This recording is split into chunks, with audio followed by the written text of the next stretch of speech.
अस्सलाम वालेकुम।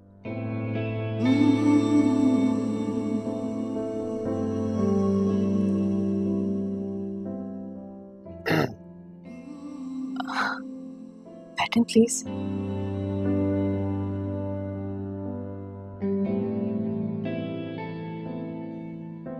कैसी तबीयत है अब आपकी? तबीयत वीकनेस है, बीमारी के साथ साथ घर के सारे काम। क्या मतलब? घर के सारे काम? मतलब सफाई करना, कपड़े धोना, खाना बनाना। तो ये सब काम? ये सब तो दिखावा है। ये शान और शौकत देखकर ये मत समझिएगा कि मैं बहुत मजे में हूँ। मैंने आपको बताया था ना मैं एक्टिंग करती हूँ। वो दरअसल मेरी मदर जो है ना बहुत स्ट्रिक्ट है, स्टेप मदर है ना।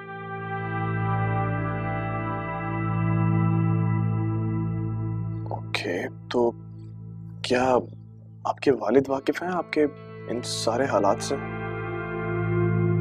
वो होते तो इनकी मजाल थी मेरे साथ ऐसा करें। मेरा इस दुनिया में कोई भी नहीं।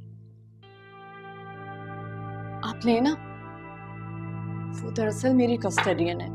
जब तक मेरी शादी नहीं हो जाती मैं उन्हीं के अंडर रहूंगी। लाइब्रेरी भी मैं इसीलिए आती हूँ कि इस घर के इस घुटे हुए माहौल से थोड़ी देर के लिए निकल तो जाऊं।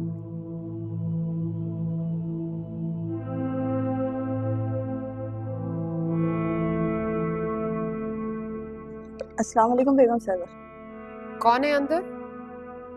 बीवी जी, कोई हाशिम साहब आए हैं। बीवी तो उन्हें देखकर बहुत खुश हो गई। बीवी जी, हाशिम साहब कौन है? क्या मतलब है तुम्हारा? जाओ जाके काम करो अपना। बीबी वो साहब। मैंने कहा ना, जाके अपना काम करो। जी बीबी जी।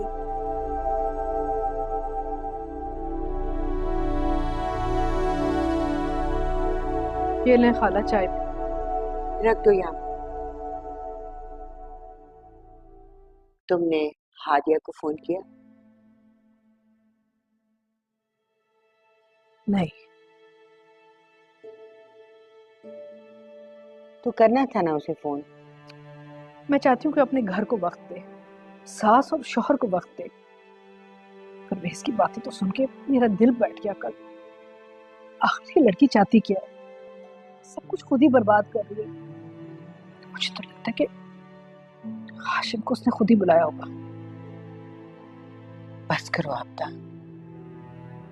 क्या तुम्हें अपनी बेटी पे एतमाद नहीं है? सच बोलूं खाला, नहीं, एतबार नहीं है। लो, जब माँ को ही अपने बच्चों पे एतमाद नहीं है तो फिर गैरों से क्या गिला। और मेरी एक बात सुनो कि तुम हादिया से कभी भी टेलीफोन पे ऐसी बातें नहीं करोगी। मुझे वो बहुत परेशान लग रही थी और तुम्हारी बातें उसे मजीद रंजीदा कर देंगी। तुम अपनी बेटी पे भरोसा करोगी, उस पे एतबार करोगी ताकि वो अपने ससुराल के सामने सर उठा के जी सके। खाला, मेरा भरोसा तोड़ा ही किसने था? उसी ने तोड़ा था ना।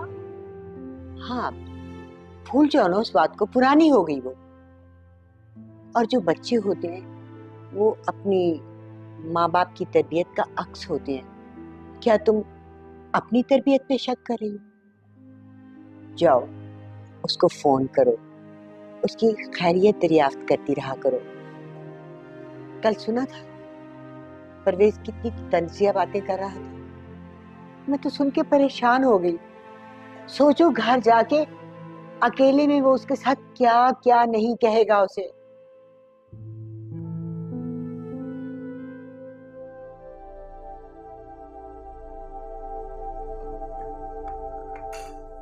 अस्सलाम वालेकुम। मम्मी आप?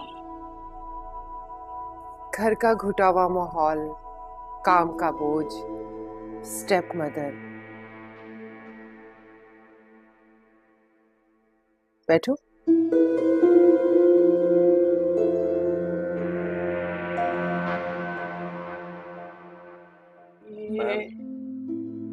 मेरी इनसे मुलाकात लाइब्रेरी में हुई थी। उस दिन इनकी तबीयत बहुत ज्यादा खराब हो गई थी, तो मैंने सोचा कि मैं इनकी खैरियत ही दरियाफ्त कर लूं। इसमें इनका कोई कसूर नहीं है। वो तो मैंने लाइब्रेरी से इनका एड्रेस निकाला और यहाँ इस तरह से चला आया। I am so sorry for that. अगर ये क्या मजाक है?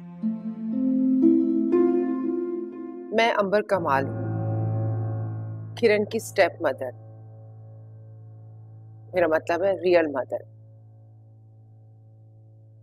दोस्तों से ऐसे मजाक करते हैं बेटा? मजाक? कैसा मजाक? वो आप उस दिन कह रहे थे ना कि मेरा लहजा बुझा बुझा सा लग रहा है, तो मैंने सोचा आज थोड़ा मजाक ही कर लूं। फैमिली में कौन कौन है? मम्मी, आप तो ऐसे इंटरव्यू ले रही हैं जैसे जॉब देनी है या फिर मेरा रिश्ता। जूते उतारो मेरे। क्या कर सकती थी आप दूसरी शादी? हाँ, लेकिन किरण तुम मेरे पास थी। पैसे से ज्यादा तुम मेरे लिए अनमोल हो। मुझे शादी या किसी सहारे की जरूरत नहीं है। क्या सोचने लगती हैं आप?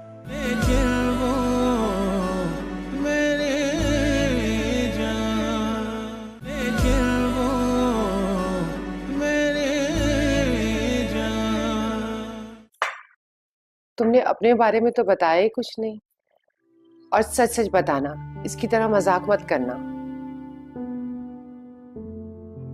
आंटी, मजाक करना शायद सिर्फ किरण को ही सूट करता है।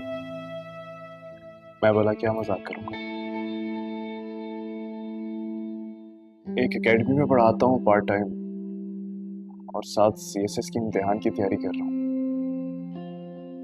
Very good. फैमिली में कौन कौन है? मम्मी, आप तो ऐसे इंटरव्यू ले रही हैं जैसे जॉब देनी है या फिर मेरा रिश्ता। वैसे ये भी इकलौते हैं मेरी तरह। तो मुझे बात करने दोगी? और बेटा, तुम्हारे फादर क्या करते हैं? जी, उनका इंतकाल हो चुका है। ओह, वेरी सैड। कुछ लो ना बेटा, तुम भी लो। आज आपकी मुझे समझ नहीं आई। क्यों, क्या हुआ है? आप तो इतनी जल्दी किसी से भी घुलती मिलती नहीं, फिर आज हाशिम का इतना डिटेल्ड इंटरव्यू कैसे ले लिया? तुम इतने सवाल क्यों कर रही हो? क्योंकि मैं जानना चाहती हूँ आज ऐसा क्या हुआ है जो आपका रवैया तब्दील हो गया। तुम्हारी आंखों ने मेरा रवैया तब्दील किया। मेरी आंखों ने? तुम्हारी आंखों में ना एक खास किस्म की ना चमक थी। मामा, he's just a friend। कभी कभी आप अजीब सी बातें करती हैं। वैसे वो लड़का अच्छा लगा है मुझे।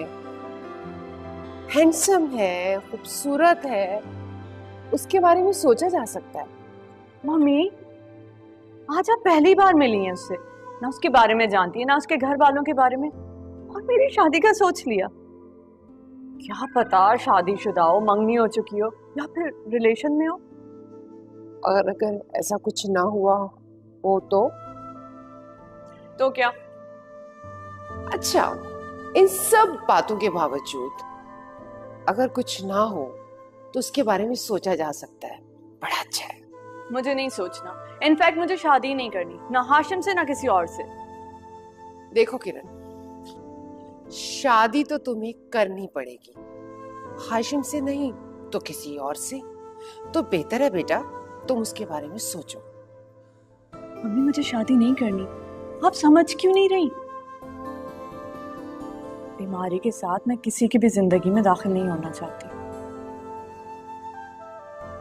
अच्छा, एक बार अपने दिल से मशवरा ले लो, फिर बात करेंगे।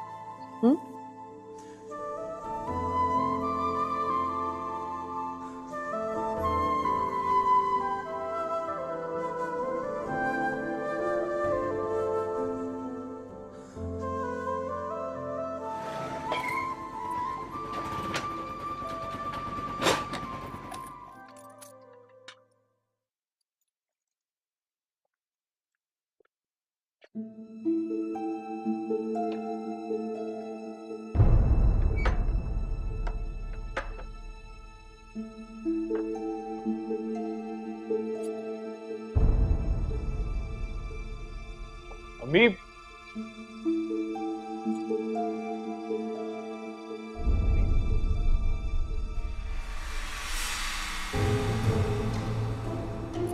अम्मी, अम्मी,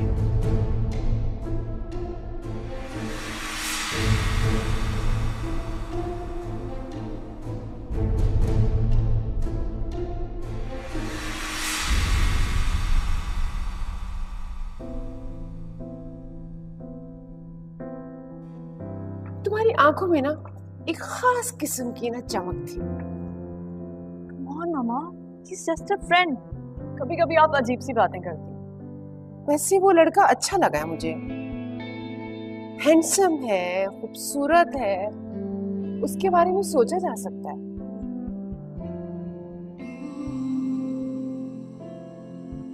वैसे हाशिम वाकई बुरा तो नहीं है, मम्मी ठीक कहती हैं।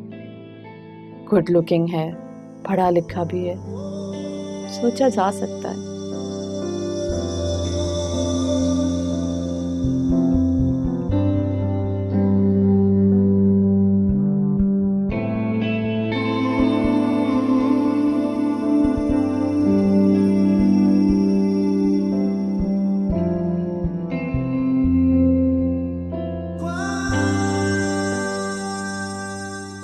अपना नाम तो बताइए। हाशिम, हाशिम हबीब। किरण, किरण कमाल।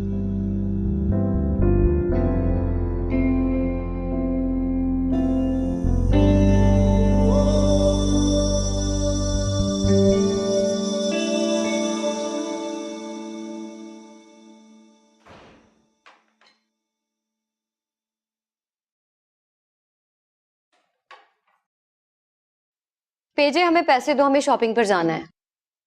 शक्ल देखी तूने अपनी? है पेजे, हमें पैसे दो, हमें शॉपिंग पे जाना है। टेढ़े मुंह के साथ पैसे मांगते हो, तमीज नहीं है तुम्हें बात करने की। नाम भी बिगाड़ती हो और पैसे भी मांगती हो। शुरू से तुझे सब पेजा कहते हैं, इसमें कौन सी बड़ी बात है? लगता है इसने जरूर कोई पट्टी पढ़ाई होगी तुझे। वही ना, बेवकूफ की बेवकूफ ही रहेगी। अब ये मुझे पट्टियां पढ़ाएगी है? तुझे लगता है कि मैं इसकी बातों में आ जाऊंगा? परवेज किसी के रोब में नहीं आता है। मेरा शहजादा, मेरा जिगर का टोटा, कसम से मुझे बड़ी खुशी होती है जब तू ये कहता है कि तूने इसको इसकी औकात में रखा हुआ है। मैं इतनी खुश होती हूँ कि तुझे क्या बताऊं। इस खुशी के मौके पे 1 लाख रुपए दे, शॉपिंग करने जाना है। वो कर लो बात भाई। अभी मैं इन सब के बारे में कह रहा था, अब आप शुरू हो गई हो। क्या डाके मारता हूं मैं?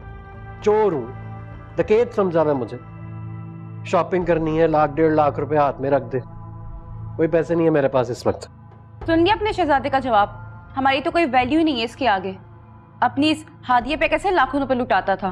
हाँ तो हाल भी तो देखो ना, क्या करता हूँ मैं उसका। कैसे बुत बन के बैठी हुई है इस वक्त तुम लोगों के सामने। चाहते हो तुम लोगों का भी ये हाल करो? सुनो,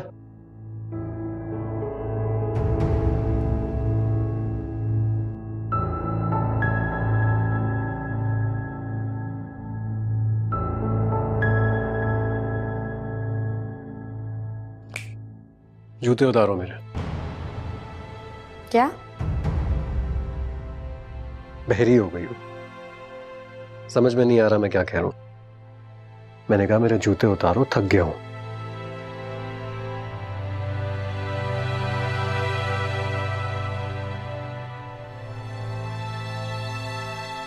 मैं नहीं उतारूंगी।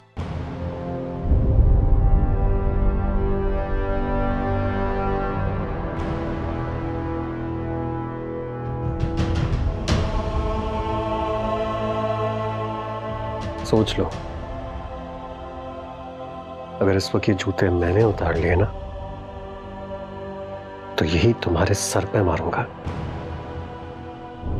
तुम्हारे हाथ कटे हुए हैं, है ना? हाथ खुद उतार लो। क्या हो गया तुम्हें? जूते उतारोगी तो तुम नौकरानी तो नहीं बन जाओ। शौहर है तुम्हारा, मुकाम है उसका कोई। मकाम, मर्तबा, मेरी इज्जत को तो कुछ नहीं होगा, लेकिन इज्जत उसकी की जाती है जो दूसरों की इज्जत करता है, और ये तो इज्जत करना जानता ही नहीं है। बस कर दे बीबी, चुप हो जा। दुनिया में बड़ी औरतें देखी हैं मैंने, जो रात दिन मियाँ से जूते भी खाती हैं और उनकी खिदमत भी करती हैं। खाला, वो बीवियां कुछ और होती हैं, जो जूते भी खाती हैं और पैर भी दबाती हैं, लेकिन वही औरत अगर गुस्से में आ जाए तो फिर पैर की जगह गला भी दबा देती है।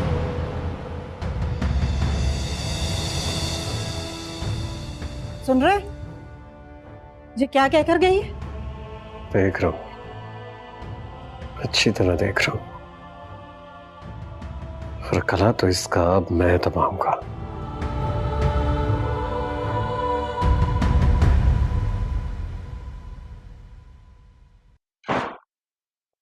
साबित क्या करना चाहती हो तुम? कोई बहुत अकलमंद इंसान हो?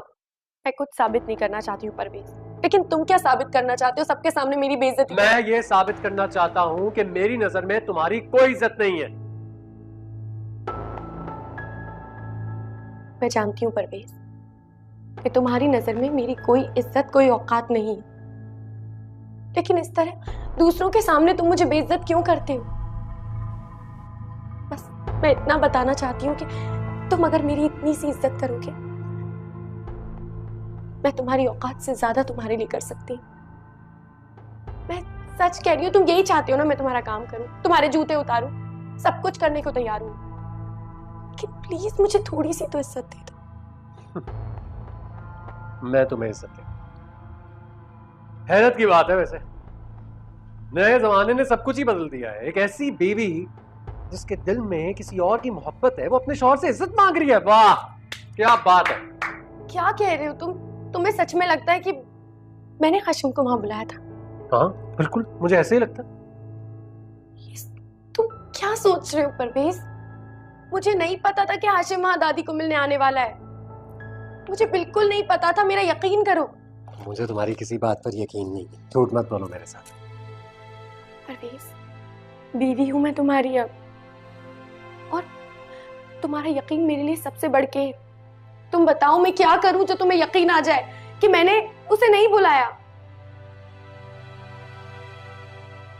कुछ भी कर सकती हो तुम मुझे यकीन दिलाने के लिए। कुछ भी कर सकती हूँ, प्लीज बोलो क्या करना है।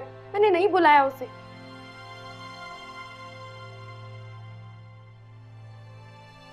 फिर एक काम करो,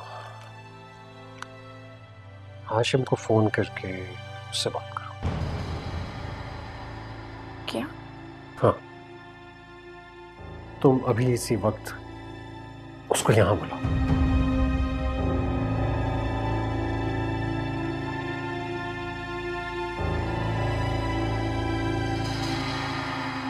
मेडिसिन ली है बेटा? कैसे भूल सकती हूँ मामा, आपको मेरे खाने से ज्यादा मेडिसिन की फिक्र होती है। अपना ख्याल रखा करो। रखती हूँ। ऑफिस कैसा जा रहा है? ठीक जा रहा है।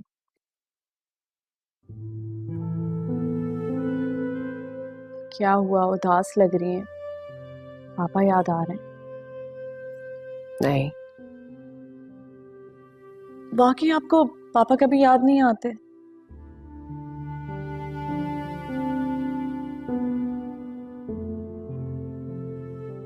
उन्होंने क्या किया मेरे लिए? क्या तो आप ठीक रही हैं? बजाय इसके कि वो मेरा साथ देते, मेरी हिम्मत बढ़ाते, तुम्हारी बीमारी का बहाना बनाकर मुझे तलाक देके खुद कनाडा चले गए और वहां शादी कर ली, क्योंकि उसके पास पैसा बहुत था, वो कुछ भी कर सकता है। पैसा तो आपके पास भी बहुत था, कर सकती थी आप दूसरी शादी। हाँ, लेकिन किरण तुम मेरे पास थी, पैसे से ज्यादा तुम मेरे लिए अनमोल हो। मुझे शादी या किसी सहारे की जरूरत नहीं है। क्या सोचने लगती हैं आप? मैंने अपनी जिंदगी से सिर्फ एक ही तजुर्बा हासिल किया है, अमीर मर्द या शौहर कुछ भी कर सकता है, उसके लिए दूसरी शादी करना किसी चीज को हासिल करना होता है, और वो कर लेता है, उससे कोई फर्क नहीं पड़ता। शायद हाशिम में आपको ये प्लस पॉइंट भी नजर आता है कि वो गरीब है। हाँ, याद रखो, जो शौहर बीवी के पैसे से दबके रहते हैं ना, वो बहुत ठीक रहते हैं, खामोश रहते हैं, वो कुछ नहीं कर सकते।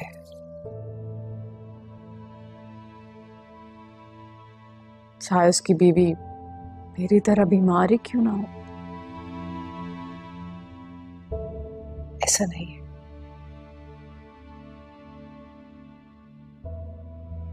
अच्छा चलो, तुम्हारी चाय ठंडी हो रही है।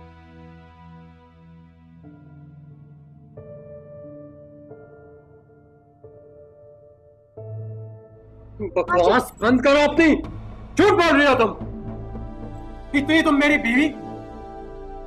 बीवी होती तो उसको फोन करके सारी बातें करती ना। कैसे तुम बताओ, कैसे तुम एक ऐसी औरत को जिसके दिल में उसका आशिक बसता है। 3-4 रोज से हाशिम नहीं आ रहा।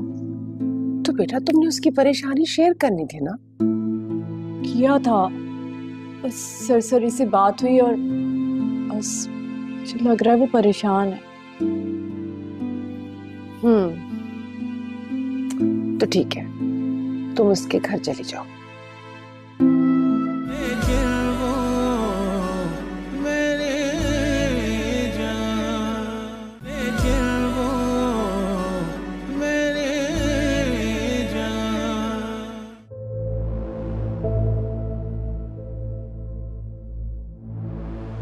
कब से कह रहा हूं तुम्हें, एक बार हाशिम को फोन कर लो, लेकिन कैसे ढीठ बन के बैठी हुई हो। इधर आओ, ये रुक करो उसको फोन, उसको करो फोन। परवेज मगर क्यों? मैं बता दूंगा तुम्हें क्यों। तुम उसे फोन करके घर बुलाओ। मगर घर बुलाओ, तुम उसको बुलाओ, उसको बुलाकर कहो कि हाशिम तुम मेरे शौहर से माफी मांगो। माफी मांगो उन तमाम रवैयों के लिए जो तुमने पिछले कई अरसे से उसके साथ रखे हुए थे, उन सारी बदतमीजियों के लिए जो तुमने परवेज के साथ की थी।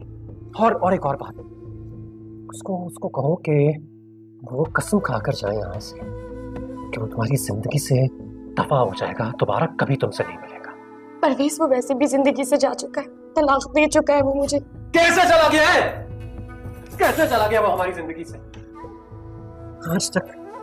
आज तक वो तुम्हारे दिल दिमाग सब पर काबिज है। तुम उसको फोन करके बुलाओ और उसको कहो कि मेरे शौहर से माफी मांगे, उसको इज्जत दे। प्लीज परवेज समझने की कोशिश करो। अब मेरा उसके साथ कुछ नहीं है, मैं तुम्हारी बीवी हूँ, कोई ताल्लुक नहीं है मेरा उसके साथ। बकवास बंद करो अपनी। झूठ बोल रही हो तुम। इतनी तुम मेरी बीवी होती तो उसको फोन करके सारी बातें करती ना। कैसे तुम बताओ, कैसे तुम एक ऐसी औरत को जिसके दिल में उसका आशिक बसता है, जिसकी नजरों में उसके शौहर की कोई हैसियत ही नहीं है। हैसियत ऐसे नहीं बनती है परवेज, हैसियत माफी मंगवाने से नहीं बनती है परवेज, माफ कर देने वाले की हैसियत बनती है। अगर तुम हाशिम को उसके पिछले रवैये के लिए माफ कर दो तो अच्छा रुको। तुम एक काम करो, तुमसे नहीं होगा ना, तुम मुझे बताओ। मैं काम करता हूँ, मैं उसको फोन करके तुम्हारे कान से लगा देता हूँ। तुम सिर्फ इतनी बात बोल दो कि वो यहाँ आ जाए। मुझे बताओ किस नाम से उसका नंबर फीड किया हुआ है। हाशिम के नाम से तो नहीं किया होगा ना? मुझे बताओ, अभी बताओ। जाओ, तुमसे नहीं होगा ये। मैं ही पागल हूँ जो तुमसे उम्मीद लगाए बैठा, मेरी उम्मीदों पर पानी फेरती। तुम ऐसा नहीं करोगी और मैं हाशिम को नहीं छोड़ूंगा। मैं काम करता हूँ, तोड़ दूंगा मैं इसको। तो अभी ले जाके तोड़ता हूँ इसको मैं।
चले अम्मी, जल्दी से उठ जाएंगे।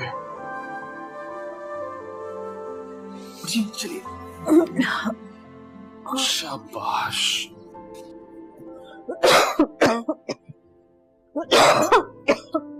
देखिए मैं आपके लिए क्या बना के लाया। ये क्या है? दलिया, हल्की फुल्की सी सेहत बख्श। ये तुमने खुद बनाया है? जी जी मैंने बिल्कुल खुद बनाया है।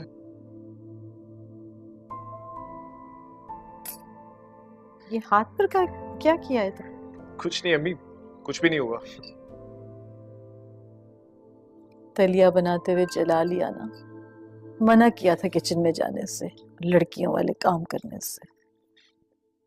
जब हमारे घर की इकलौती लड़की बीमार हो जाएगी तो मुझे तो करने पड़ेंगे ना लड़कियों वाले काम। मैं मजाक नहीं कर रही हूँ। किचन में मत जाना, मैं अपने काम खुद कर लूंगी। मैं भी आप ही का बेटा हूँ, आपकी तरह जिद्दी। अब ये अच्छा भी बना होगा ना तो मेरे हलक से नीचे नहीं उतरेगा। कितनी तकलीफ हुई होगी, मेरे बच्चे का हाथ जल गया। अम्मी अब तो आपको डट के खाना चाहिए, कम से कम मेरे हाथ के जलने का मदावा तो हो सके। ये हाथ किचन में काम करने के लिए नहीं है बेटा, ये तो अपनी माँ को थामने और सहारा देने के लिए है। बस अब तुम्हें जल्दी से अच्छी सी नौकरी मिल जाए तो मैं तुम्हारी फौरन शादी कर दूंगी। या अल्लाह, बस वो घड़ी ना आए कि मैं भी तुम्हारे अब्बा की तरह। चले आप ये दलिया खत्म कीजिए, क्या आप फजूल बातें सोच रही हैं?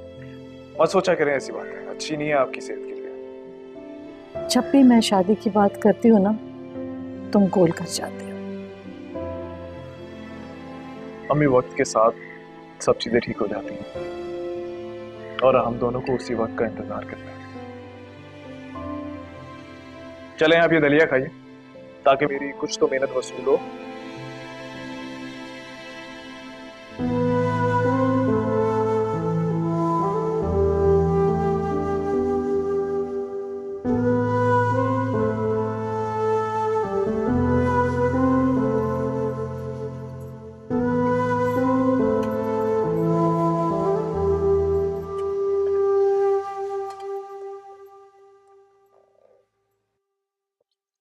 खाना बन गया?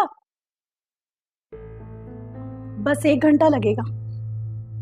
2 लोग हो तुम लोग किचन में और अभी तक खाना तैयार नहीं हुआ?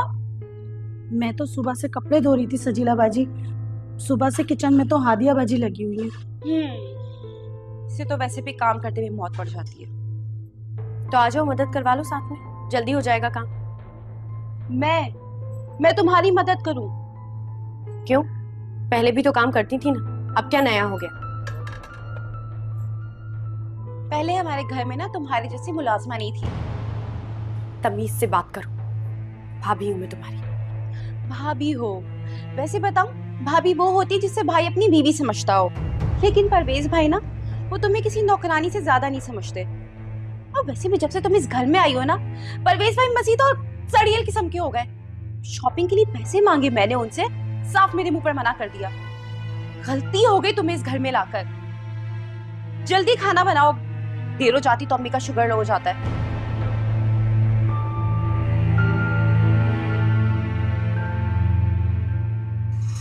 तोबा तोबा बाजी, बड़ी ही बद तहजीब और बद जबान है ये दोनों बहनें।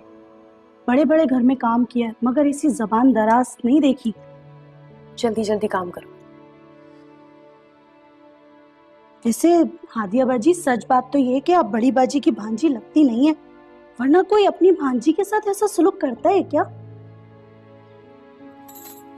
अपना काम करो।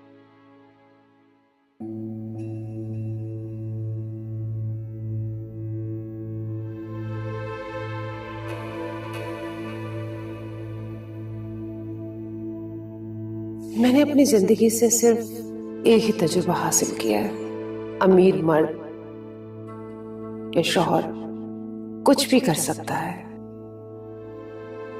उसके लिए दूसरी शादी करना किसी चीज को हासिल करना होता है और वो कर लेता है, उससे कोई फर्क नहीं पड़ता। बीवी जी, बेगम साहबा बुला रही हैं आपको।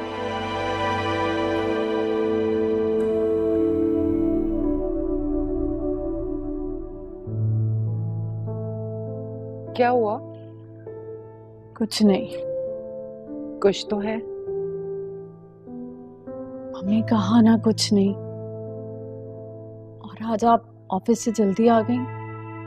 ऑफिस से घर फोन किया तो रशीदा ने बताया कि तुम जल्दी आ गई हो, तो सोचा अपनी बेटी को खुद जाकर पूछूं क्या बात है। मम्मी आप भी ना कोई डिटेक्टिव होना चाहिए। माओ को होना पड़ता है अपने बच्चों के लिए, और तुम तो मेरी वैसी इकलौती बेटी हो। अजीब सी उदासी सी हो रही है। क्यों उदास हो बेटा? वो 3-4 रोज से हाशिम नहीं आ रहा। तो बेटा तुमने उसकी परेशानी शेयर करनी थी ना। किया था, बस सरसरी से बात हुई और बस मुझे लग रहा है वो परेशान है। तो ठीक है, तुम उसके घर चली जाओ। अजीब सा लगेगा। क्यों अजीब सा लगेगा? मेरा मतलब है, हो सकता है हाशिम को अच्छा ना लगे। ये भी तो हो सकता है उसे किसी फाइनेंशियली हेल्प की जरूरत हो। मम्मी, हर इंसान की परेशानी की वजह सिर्फ पैसा नहीं होता। इसीलिए तो तुम्हें भेज रही हूँ, जाके मालूम करो आखिर बात क्या है। अच्छी तरह जानती हूँ आप मुझे वहां क्यों भेज रही हैं।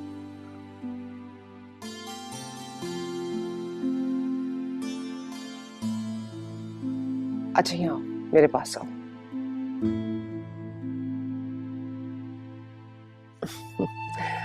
परेशान नहीं हो, सब ठीक हो जाएगा। कुछ खाया था? क्यों? बाद में। पागल।